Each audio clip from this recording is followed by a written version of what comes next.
Hello everyone, welcome eight NCERT pages. आज के इस वीडियो लेक्चर में हम लोग डिस्कस करने वाले हैं सेंट्रल न्यूरल सिस्टम। बेसिकली मैंने हर एक चैप्टर के सारे पेजेस को एक पर्टिकुलर कॉन्सेप्ट वाइज वीडियोस में डिवाइड कर दिया है, ताकि जिस भी स्टूडेंट को जिस भी पर्टिकुलर कॉन्सेप्ट में प्रॉब्लम आ रही है वो उसे आसानी से यूट्यूब के शॉर्ट्स के थ्रू आउट देख पाए। तो ये आपको बहुत ही पर्पसफुली बनाया गया है ताकि आपको रिवीजन टाइम पे आपको इससे बहुत हेल्प मिलेगी, right? So let's start without wasting any single minute. We are going to start. The brain is the central information processing organ of our body. जो हमारा brain है वो है एक central information processing organ of our body. ये हमारी body का सबसे main part माना जाता है and it will act as a command and control system. ये हमारी body में कैसा act करता है, किसी भी चीज़ को command देता है या फिर उस चीज़ को control करता है. It controls the voluntary movements, balance of the body, functioning of the vital involuntary organs. ये हमारी बॉडी में क्या करता है, बॉडी के मूवमेंट्स को कंट्रोल करता है या फिर हमारी बॉडी में जो वॉलेंट्री मूवमेंट्स होते हैं. बेसिकली वॉलेंट्री मूवमेंट्स क्या होते हैं? एक ऐसे मूवमेंट्स जिसे हम लोग खुद से कंट्रोल कर सके. अब जैसे कि हम अपने बॉडी का जो मूवमेंट होता है वो अपने हिसाब से कर पाते हैं. आपको हाथ हिलाना है, आपको पैर हिलाना है, तो वो आप अपने हिसाब से हिला पा रहे हो ना. तो वैसी चीज़ों को हम लोग वॉलेंट्री मूवमेंट्स कहते हैं.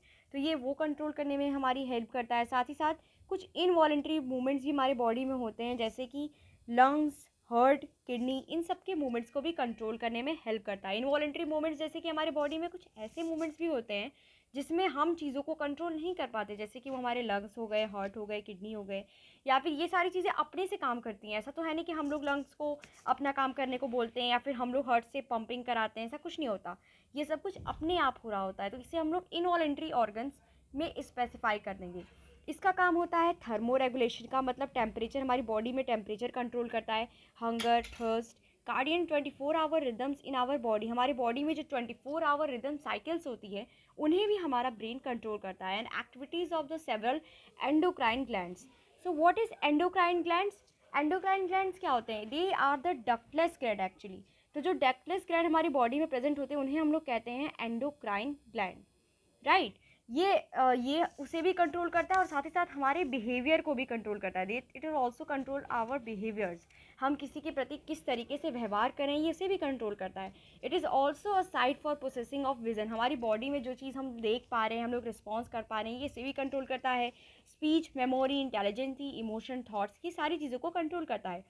हमारा ब्रेन वेल प्रोटेक्टेड है बाय द स्कल. हमारा ब्रेन प्रोटेक्ट किससे किया गया है? स्कल के थ्रू हमारा ब्रेन प्रोटेक्ट किया गया. स्कल हमारा जो बोनी ऑर्गन आप हम देख पाते हैं, तो बेसिकली उसके थ्रू आउट हमारे ह्यूमन ब्रेन को यहाँ प्रोटेक्ट किया जाता है. ठीक है. इनसाइड द स्कल एक और लेयर से हमारा ब्रेन कवर होता है. जैसे कि एक स्कल तो होता ही होता है, साथ ही साथ वो एक और लेयर से हमारा ब्रेन कवर होता है, जिस लेयर का नाम होता है क्रेनियल मेनिंजेस.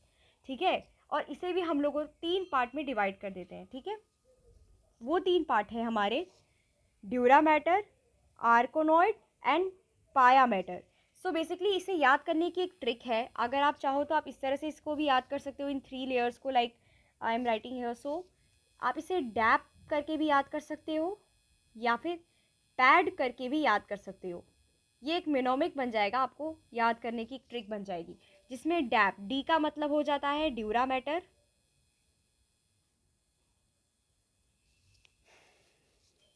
ए का मतलब हो जाता है आर्केनॉइड,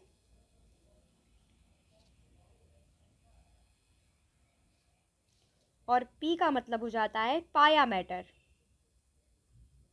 तो ये बेसिकली एक इजी ट्रिक है कि काफ़ी लोग इस लेयर्स को भूल जाते हैं या फिर कंफ्यूज हो जाते हैं.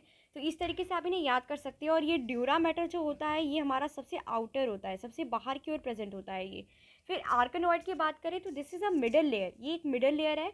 और अगर हम लोग पाया मैटर की बात करें तो ये सबसे हमारी बॉडी के इनर पार्ट में प्रेजेंट होती है, यानी कि ये इनर, ये आउटर और आर्कनॉइड मिडल. और आप इस स्पेलिंग को देख कर भी पहचान सकते हो कि कौन सी चीज़ मिडल पे होगी, कौन सी चीज़ आउटर पर होगी. आप इजीली इसे पहचान सकते हो.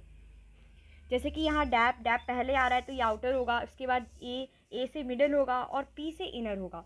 ठीक है. इस तरीके से आप पहचान सकते हो. जो पाया मैटर है ना हमारा, ये हमारे ब्रेन टिश्यू से कनेक्टेड होता है, यानी कि the brain can be divided into 3 major. हमारा जो ब्रेन है वो 3 पार्ट्स में भी डिवाइडेड है. एक है forebrain, midbrain and hindbrain. हमारे ब्रेन को हम लोगों ने फर्दर आगे जाके 3 पार्ट में डिवाइड कर दिया है. फोर ब्रेन, मिड ब्रेन और हिंड ब्रेन, जिसके बारे में हम लोग आगे के लेक्चर में डिस्कस करेंगे। पर उससे पहले एक इंपॉर्टेंट नोट है कि जो पाया मैटर होता है ना, वो हमारी बॉडी के ब्रेन टिश्यू के साथ कांटेक्ट में होता है। तो ये चीज़ पीवाईक्यू में भी आई हुई है, so that's why I am underlining it. बहुत ज़्यादा इंपॉर्टेंट है, कई बार इस क्वेश्चन को पूछा गया है। ये नीट का सबसे फेवरेट क्वेश्चन है, so you have to be remember this. I am marking star. तो ये चीज़ बहुत इंपॉर्टेंट है, आपको याद रखनी है। फिर हमारा जो ब्रेन है वो 3 मेजर पार्ट्स में डिवाइडेड है, फोर ब्रेन, मिड ब्रेन और हिंड ब्रेन। अब यहाँ पर हम लोगों ने यहाँ पूरा मेंशन किया हुआ है कि यहाँ एनसीईआरटी की डायग्राम है, आप देख सकते हो। यहाँ पर हम लोगों ने बताया कि फोर ब्रेन कौन सा, फोर ब्रेन भी हमारा फर्दर 3 पार्ट से मिलकर बनता है। एक होता है सेरिबरम, थैलेमस, ये जो पार्ट है, ये जो पार्ट ब्लू ब्लू सा आप एरिया देख रहे हो, ये थैलेमस है। हाइपोथैलेमस कहीं यहाँ पर सिचुएटेड होता है। आपको ये डायग्राम याद करना बहुत बहुत इंपॉर्टेंट है, क्योंकि आजकल के टेस्ट में आप देखोगे, टेस्ट सीरीज़ में, तो इनकी डायग्राम बेसिकली आ जाती है। फिर हमारा हिंड ब्रेन आता है। हिंड ब्रेन बेसिकली यहाँ आप देखो, पॉन्स, सेरिबलम, ये जो एरिया है ये पॉन्स है। फिर ये जो सेरिबलम है, यहाँ पर आप देख सकते हो कॉन्वलेटेड फॉर्म में ये सेरिबलम सा बना हुआ है। फिर ये जो लाइनिंग ऐसे जा रही है, ये हमारी मेडुला है। उसके बाद मिड ब्रेन आप देख सकते हो, मिड ब्रेन हमारा ठीक फोर ब्रेन के ही एरिया में प्रेजेंट है। तो यहाँ कन्फ्यूज़ नहीं होना है आपको, याद रखिएगा, क्योंकि ये डिफ्रेंशिएट करना बहुत ज़रूरी है। थैलेमस सबसे ऊपर है, यहाँ पर हाइपोथैलेमस, यहाँ पर अच्छे से इस डायग्राम में शो नहीं हुआ है कि कौन सी चीज़ कहाँ पर है। बट पेपर में अगर वो क्वेश्चन पूछेंगे तो यही डायग्राम दे के पूछेंगे, क्योंकि ये डायग्राम एनसीईआरटी में है। So you need to remember this, कौन सा पार्ट कहाँ पर है, ये याद रखना बहुत बहुत इंपॉर्टेंट है। So it is important. तो आज के लिए बस इतना ही स्टूडेंट्स, मिलते हैं नेक्स्ट लेक्चर में। Bye bye, thank you.